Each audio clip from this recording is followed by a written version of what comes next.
Sushmoy study হাবে আপনাদের সবাইকে স্বাগত জানাচ্ছি। তো আজকে প্রবলেম সলভিং এর নতুন ভিডিওতে আজকে আমরা নতুন একটা প্রবলেম নিয়ে আলোচনা করব। আমি Sushmoy Barman, assistant programmer, Bangladesh computer কাউন্সিলে রয়েছি এবং রাজশাহী বিশ্ববিদ্যালয়ের সিএসসি থেকে আমি পড়াশোনা করেছি। আমাদের ভিডিওগুলো যদি আপনার ভালো লেগে থাকে তাহলে আমাদের Facebook page Sushmoy study hub এবং আমাদের YouTube channel Sushmoy study hub, এই দুটো জায়গায় আপনারা একবার দেখে আসতে পারেন। আজকে আমরা যে প্রবলেমটি নিয়ে আলোচনা করব সেটা হচ্ছে write a C program to compute the sum of the two input values. If the two input values are same, then return triple of their sum.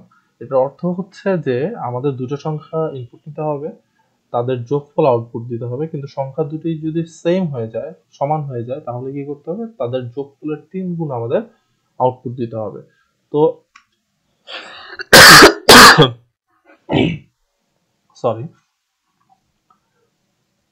আমরা গত দুটি ভিডিওতে ফাংশন ছাড়া কাজ করে দেখিয়েছি। এবার আমরা ভিডিওতে যেটা করব, ফাংশনের মাধ্যমে প্রবলেমটা সলভ করার চেষ্টা করব। তাহলে দুটো সংখ্যা ইনপুট নিয়ে নিই, int a, b। ওকে, এবার আমরা সংখ্যা দুটো কি করব? ইনপুট নেব।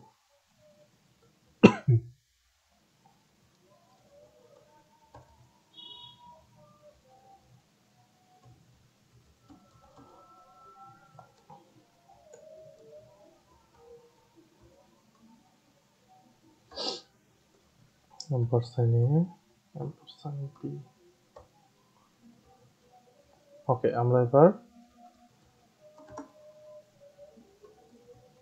সামেশন নামে একটা ফাংশন যেখানে a আর b কে যোগ করে পাঠাবে। আচ্ছা, তাহলে আমরা এটাকে, এই ফাংশনটাকে প্রথমে ডিক্লেয়ার করি। এটা যেহেতু রিটার্ন করবে ইন্টিজার টাইপ, তাহলে আমরা এটাকে লিখি, ভেরিয়েবলের টাইপ বলে দেই int a int b। ওকে, এবার আমাদের এখানে যেটা করতে হবে, if a equal b, যদি সংখ্যা দুটো সমান হয় তাহলে আমাদের যেটা করতে হবে সেটা হচ্ছে সংখ্যা দুটোর যোগফলের 3 গুণ পাঠাতে হবে, a প্লাস b গুণন 3।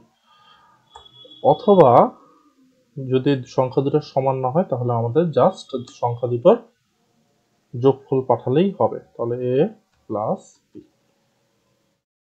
এবার আমরা যদি সামটাকে প্রিন্ট করি,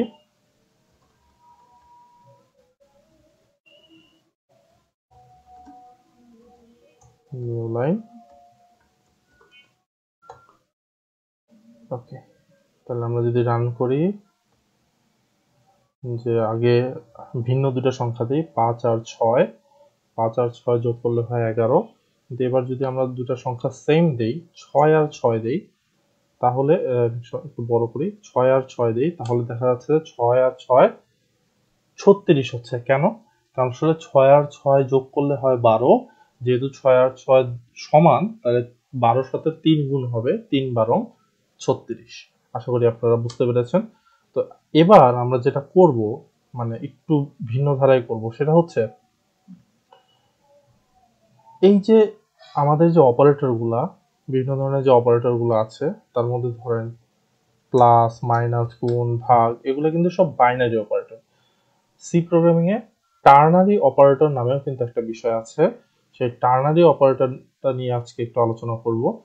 দেখেন, আমরা এখানে একটা জিনিস লিখে রেখেছি। এই জিনিসটা আমি আপনাদের বুঝাচ্ছি যে আসলে কেন আমি এটা লিখেছি। আমরা জাস্ট এই সবগুলোর বদলে আমরা জাস্ট এইটুকু লিখে দেব। দেখেন, এখানে যেটা বলতেছে, এখানে টার্নারি অপারেটর দেখলে কিভাবে বুঝবেন, যে এখানে একটা প্রশ্নবোধক চিহ্ন থাকবে এবং একটা কোলন চিহ্ন থাকবে। এখন এটা দ্বারা কি বোঝাচ্ছে, যে এখানে একটা, এটা কিন্তু আসলে আমরা যে একটু আগে যে কাজটা করেছিলাম এইটারই কিন্তু, মানে এটা মানে এমন কোনো নতুন বিষয় না যেটা আসলে না বোঝার কিছু নাই। এই গোটা জিনিসটা আসলে এই ইফ এলস এর মতোই কাজ করে। কিভাবে আমি বুঝাই, দেখেন আমি এখানে কি লিখেছিলাম, যদি এ আর বি সমান হয় তাহলে এই দুটো জিনিসের গুণফল কি হবে? রিটার্ন হবে। আর যদি সমান না হয় তাহলে এই দুটো যোগফলের 3 গুণ সমান রিটার্ন হবে।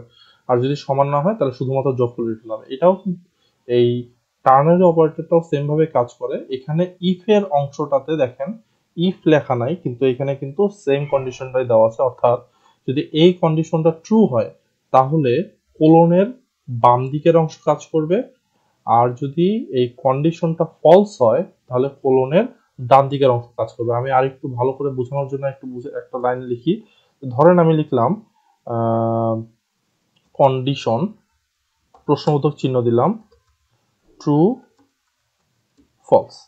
তার মানে এই যে টার্নারি অপারেটর, এখানে কন্ডিশনটা যদি ট্রু হয় তাহলে এই ট্রু অংশটা রিটার্ন হবে, অর্থাৎ কোলনের বাম দিকের অংশটা, আর কন্ডিশনটা যদি ফলস হয় তাহলে কোলনের ডান দিকের অংশটা। এইটাই আসলে কিন্তু একটা টার্নারি অপারেটর। তাহলে আমরা এখানে এক্স এর বদলে এ দেই, ওয়াই এর বদলে বি দেই,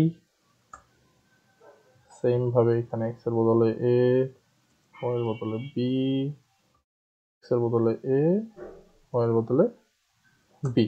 তাহলে এই অংশটা যা মিন করছে, এই গোটা অংশটা আসলে সেই একই জিনিসটাই মিন করছে। তো আমরা রান করে দেখি, আশা করি আমাদের কাজগুলো ঠিক থাকবে। তো যদি আমরা আগের গুলোই দেই, 5 আর 6 দেই, 5 আর 6 11 হবে। কিন্তু আমরা যদি একটু বড় করি, 6 আর 6 দেই, তাহলে 36 হবে, কারণ 6 আর 6 যোগ করলে 12 হয়, আর 6 আর 6 যেহেতু সমান, তাহলে 12 3 গুণ 3 12 36। তাহলে আজকে আমরা একটা নতুন জিনিস শিখলাম, সেটা হচ্ছে টার্নারি অপারেটর। তো আপনারা বাসায় টার্নারি অপারেটরটা অবশ্যই প্র্যাকটিস করবেন। আর আমাদের ভিডিওগুলো যদি আপনাদের ভালো লেগে থাকে তাহলে আমাদের ফেসবুক পেজটি লাইক করবেন এবং আমাদের ইউটিউব চ্যানেলটি সাবস্ক্রাইব করবেন। সবাইকে ধন্যবাদ।